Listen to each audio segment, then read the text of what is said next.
Hello mga kapatid.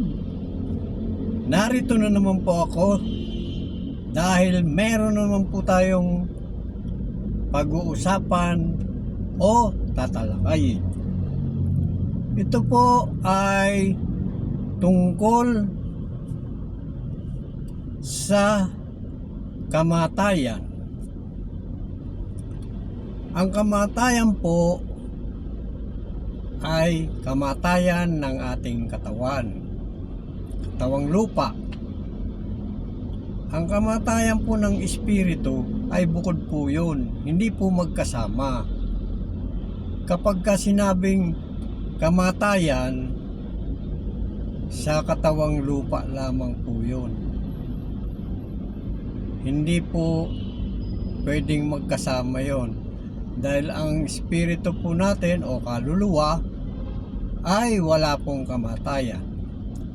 Kaya lang po sinasabing kaligtasan ng kaluluwa. Ibig sabihin, hindi naman po namamatay ang kaluluwa. Ang kaligtasan tinutukoy po sa kaluluwa, kaligtasan sa impyerno o sa kaparusahan. Hindi po kamatayan ng kaluluwa. Ang may kamatayan lamang po ay ang ating katawang lupa. Yun lamang po. Karamihan po pinagsasama yung kaligtasan ng kaluluwa at kaligtasan ng katawan. Magkaiba po yun.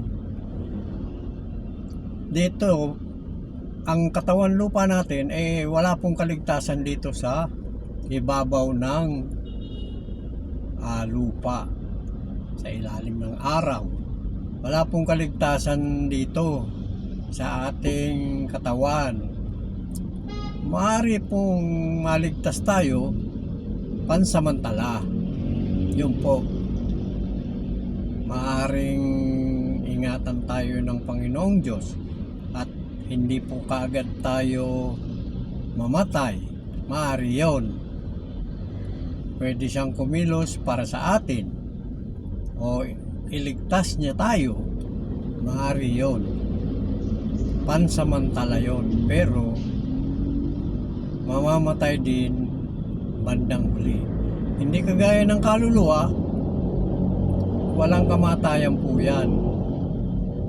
Pero sinasabing dapat na maligtas. Yan po.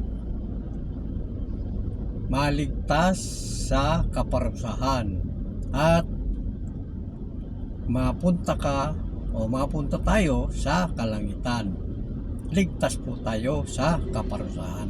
Yan po ang sinasabing kaligtasan ng kaluluwa. Hindi po kaligtasan ng katawan natin dito sa lupa. Yan lamang po. Sana po ay naliwanagan po ang ilan sa mga dapat nating maliwanagan.